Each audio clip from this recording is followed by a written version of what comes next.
Hi, and welcome to Video Zone. I hope you all enjoy Dollman versus the Demonic Toys. I'm talking to you from the parking lot of the new Full Moon facility. It's incredibly exciting being here. We finally managed to move all of our various operations under one roof. We have our 3 sound stages, we have corporate, we have all post-production, our art department, our 3 effects labs, the Dave Allen studios, Mark Rappaport's studio, and the Mike Deek studio. So in future Video Zones, I'm going to be looking forward to showing you the inside of this place and what we're doing in here as we are getting into new pictures and new crazy plans and endeavors. And of course, I'll see you on the next edition of the Video Zone.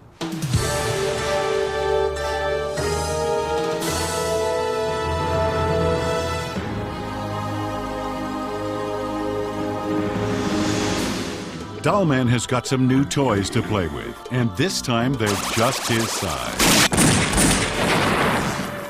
Join Full Moon Entertainment on his latest adventure. Dollman versus the Demonic Toys. Let's just get ready to roll. Charles Band is loose in the toy shop again as he returns to the helm as director. Strapped to the crane all day here. If the question is why Dollman versus Demonic Toys, why not? You know, why not begin to combine some of our franchises? And I just thought it would be fun for Dollman, who's, you know, unfortunately trapped in this 13-inch body, to be teamed up with some other characters who are roughly his size. So to make it even more interesting, we combined Dollman with a third franchise, with our crazy Bad Channel show, and we brought in Doll Chick. So now Dollman has his woman, and she's also very small, just like him, and they're fighting the Demonic Toys.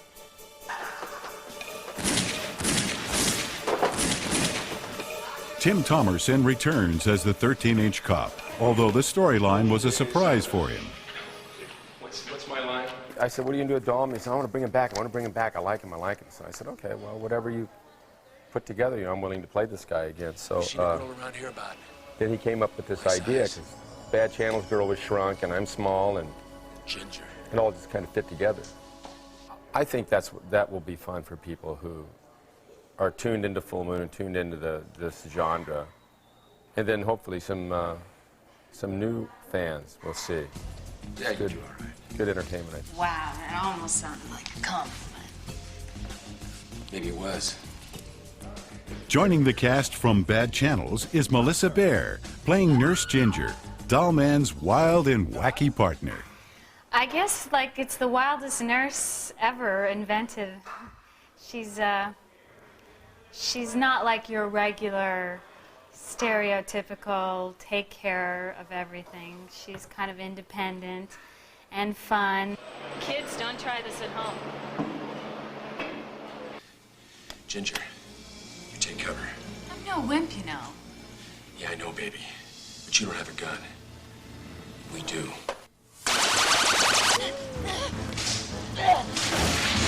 Still in hot pursuit of the toys is Officer Judith Gray, played once again by Tracy Scoggins. Cut it.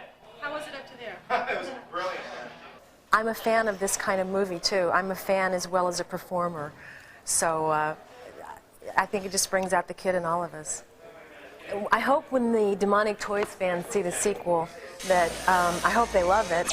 I hope they're not too happy that Judith gets a bullet. But I think they're going to like it a lot. See, I wasn't kidding. Shooting the scenes with the miniature heroes required a little extra effort. We had to build toys that are 6 times scale, so that when Dollman, who's supposed to be 13 inches, is fighting Baby Oopsie is actually a little larger than he is. So the actual Baby Oopsie we use is 8 feet tall. The body of Baby Oopsie Daisy, right now, she has a head, which is put on a performer, which Paul is carrying right here. It's all foam construction, not made from molds. If we got a performer into Baby Oopsie, there's a little helmet in there. Goes right up. We get a 9-foot baby. She's an awesome baby. But not a good date for Ginger. Remember, he's still just a dog. How wrong you are, my dear. I have all the tools necessary now. All the tools. Look! a new doll was added to the demonic toy collection. Yeah, I actually designed Zombie Toy, did the drawings for the design, and had Charlie Band okay them. And he was really happy with them. He just wanted the really buggy eyes, though. He wanted that really kind of crazy look to him. That's me in my car screaming at the top of my lungs. We just sculpted the one mask only, and for the different expressions, I just did an appliance that we laid over the one mask. There was 3 expressions. Well, the very static expression, plus the screaming expression, and then the middle one. There were Bob, Joe, and Spike, of course, being the mean ones. So they could call for either 3 of those guys at any time. Okay, one more time with the next head on, please. We need one more here. Next head. We can do it again here. Total pissed off head. Pissed off head's going on. Okay, ready, and action!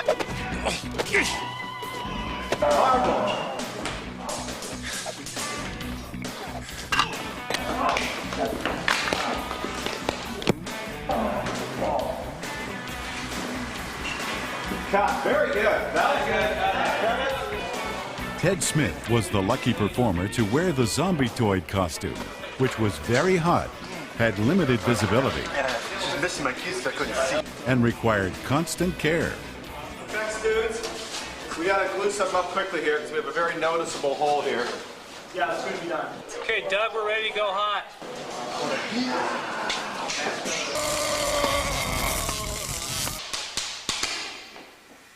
Shocking, man. I mean, stone, chakunk, hocking. The other performers had their fair share of abuse.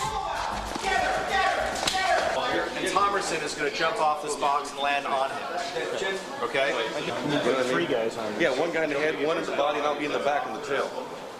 When I jump on this guy, I don't want to jump on his head.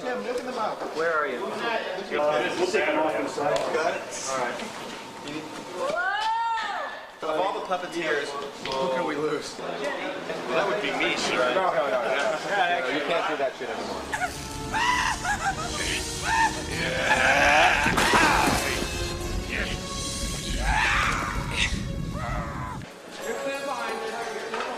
The sets were also blown up 6 times to help create the miniature effect.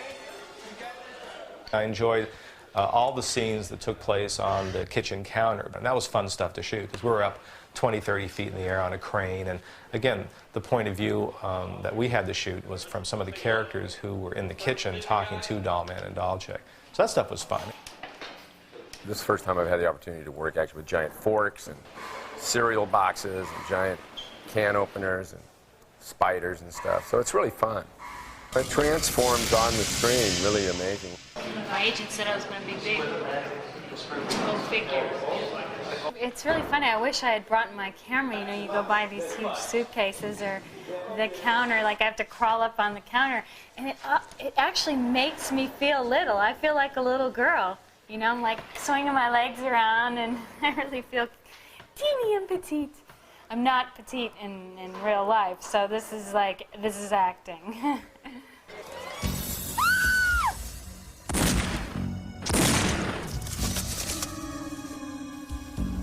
The exterminator's here.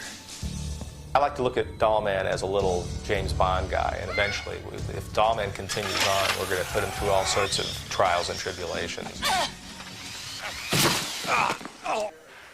Hope you guys enjoyed this. For all you Dollman fans, there'll be plenty more where this came from. Step on it. We're a little short on patience. You know what I mean? Dollman versus the demonic toys.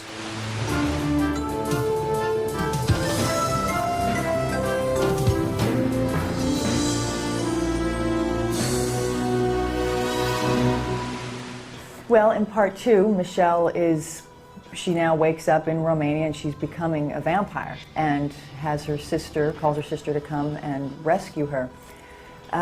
Whereas in part 3, she's now starting to really be more comfortable with this new state of her, this new world of undead that she's entered, and begins to have more power over Radu, the evil vampire. Basically, she finds out that he is the only person that is like her. He becomes her mentor, her idol, and she basically wants to learn everything, all of his powers, so that she can then control him. She's a smart one.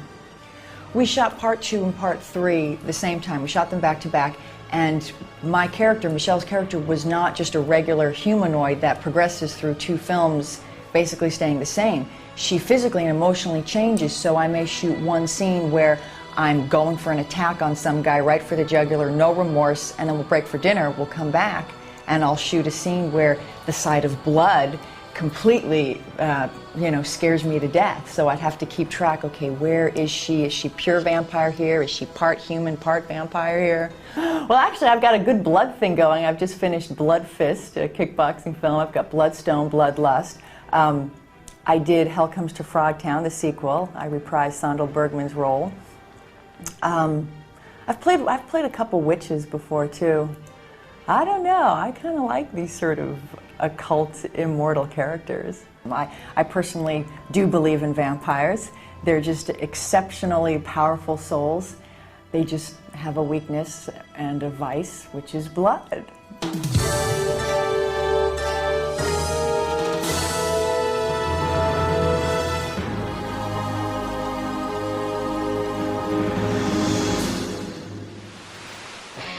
In 1983, Quiet Riot, fronted by Kevin DuBrow and Carlos Cavazo, turned the music world into a rock and roll madhouse with their debut album, Metal Health. With DuBrow's banshee-like vocals and Cavazo's eardrum-shattering chords, the band quickly seized platinum status with such monster hits as Come On Feel the Noise and Bang Your Head.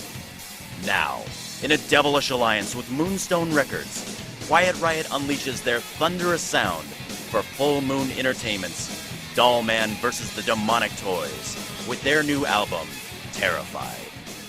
Actually, the band was first started by Kevin DuBrow and Randy Rhoads, late Randy Rhoads, in '75, and that band split up in '79. Kevin had gone through a bunch of different musicians, and I ended up playing with him in February of '82. And then about 6 months after that, we got the record deal for Metal Health. And the album came out in March of '83, and here we are, the rest is history.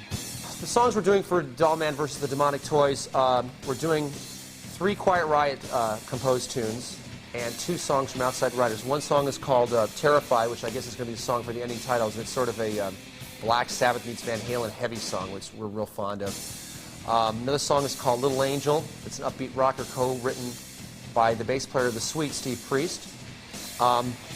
The Quiet Riot composed songs are a song I wrote called Dirty Lover, which is, I think, one of the more bluesy songs that we've done in Quiet Riot. It features Carlos on slide guitar, which is something that we haven't had much of on our previous records. A song called Rude Crude Mood, which is a basic heavy metal song about having a real bad day, and by the time 5 o'clock rolls around, you want to kill somebody. Let's start up entertainment, boys.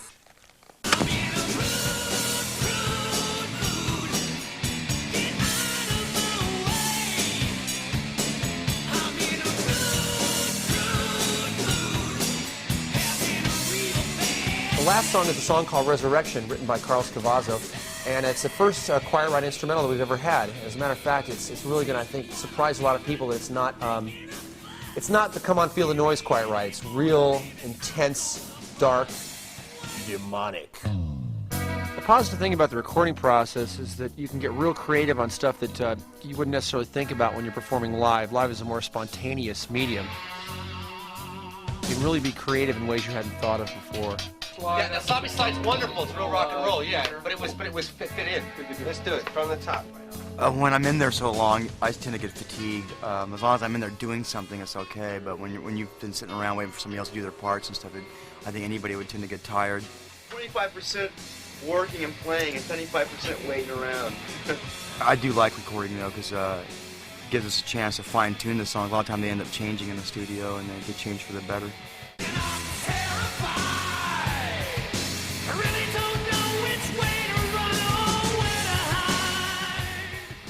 People call us the original Headbangers only because our first big single was Bang Your Head. That was the title of it. And I mean, we didn't coin the term. Actually, I heard the term the first time when Randy Rhoads returned from England after first touring with Ozzy Osbourne. He said, You wouldn't believe the kids in the audience, they come to the front of the stage with cardboard mock-ups of my guitar, and they bang their heads. They call them headbangers. I never heard of such a thing. And then Carl said this great song. The hockey mask is basically just an idea that the band had come up with, sort of the story of a guy who's gone so crazy he had to be put in a straitjacket. He had to put a metal mask on to prevent him from hurting his face, banging his head against the wall. We're big fans of the Full Moon films. We like the Demonic Toys and the Trancers films, and we love Subspecies. As a matter of fact, we know some ourselves. Met a few. As a matter of fact, you met the Quiet Riot crew? True Subspecies.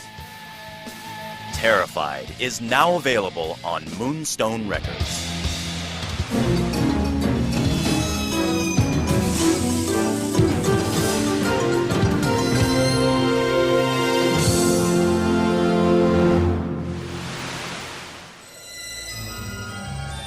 In a hotel on Bodega Bay,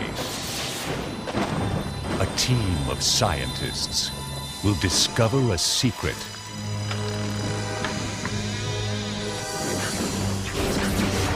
beyond their imagination. For the moment, the secret of my magic and my puppets is safe. Maybe that's the Formula Toulon wrote about. A power that a demon It's showtime. will kill to possess. The magic that gives my puppets life was stolen from a tribe of ancient Egyptian sorcerers who pledged their allegiance to the demon lord Sutek. What Toulon stole from me, we must recover.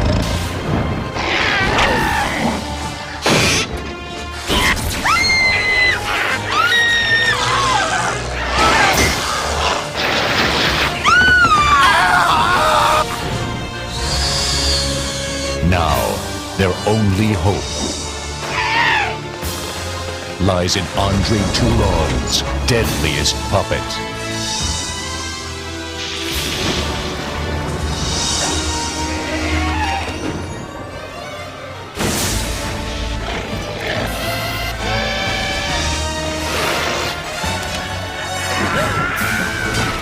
I am with you, Puppet Master.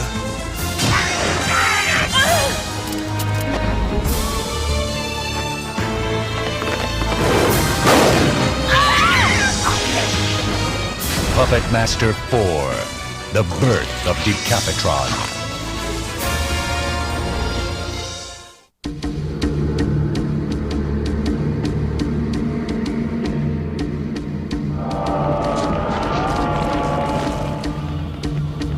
An innocent in a spell of evil.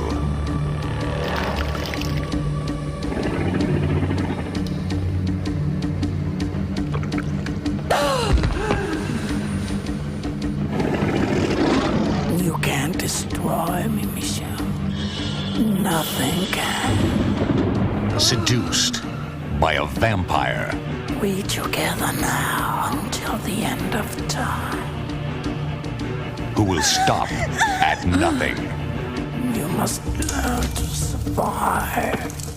To possess You promised you would teach me everything. his prey. Reach out with your senses. Body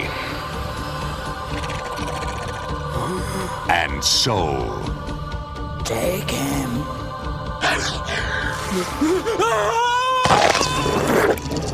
They're vampires, Mel. Vampires, Marin. Now, to save her sister, You're so cold. You're dead. a woman will enter a world beyond her worst nightmares. Let there be a bloodbath.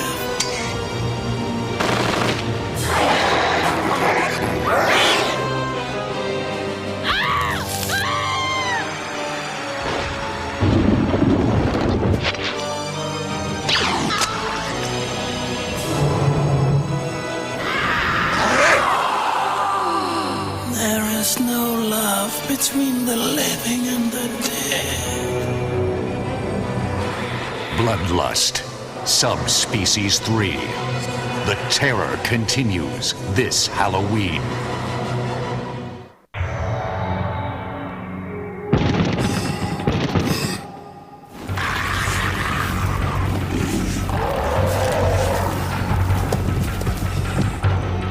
the producers of Reanimator.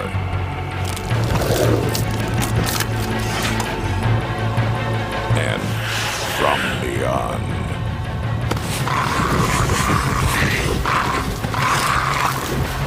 Once again, take you into the depths.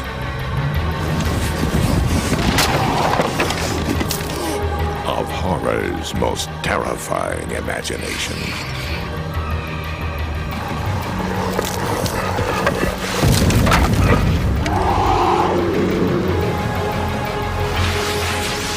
H.P. Lovecraft's The Lurking Fear.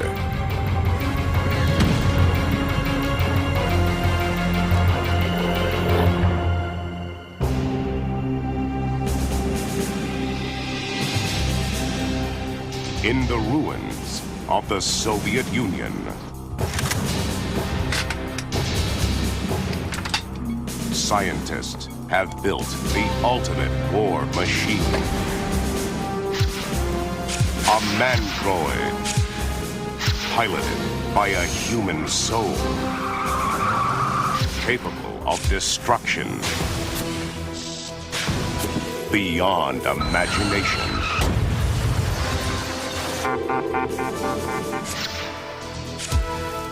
If you're handing the Mandroid unit over to the United States, I'll make sure they know who really built it. It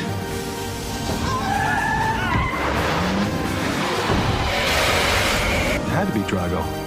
He's the only one who knows about the Supercon program, and now he has it all. Right now, it is in your best interest to give the formula to me.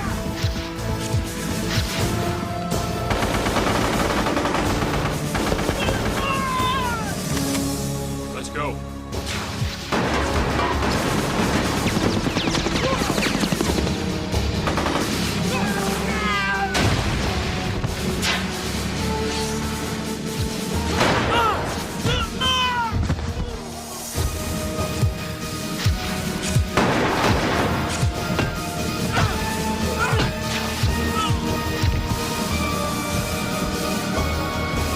Mr. American Scientist, end of the road. Mandroid, its power is in your hands.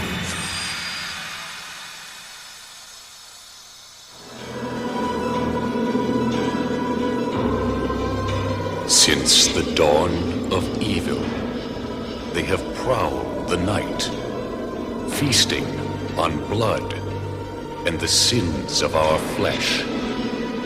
The heart of their power lies in the Bloodstone. Now, a woman who has tasted its nightmares must choose between death and damnation. You are my fledgling. Embrace me as your master, and all that is mine will be yours. Becky, I don't want to be like him. What is your relationship to Miss Morgan? She's my sister. The vampire Rado is here in Bucharest, and your sister is his disciple. Michelle, please, let me help you. Nothing can help me now. The Bloodstone was stolen from me. Kill her.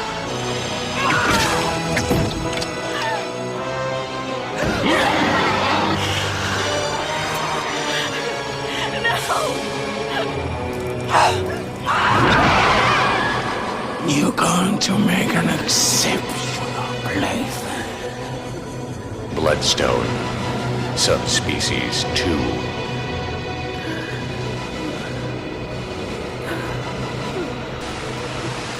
For more information on how to get Full Moon CDs, comics like Puppet Master and Dollman, calendars, and becoming a fan club member, call the Full Moon hotline at 1-800-999-9559 or write to Full Moon Entertainment, P.O. Box 526, 8721 Santa Monica Boulevard, West Hollywood, California, 90069.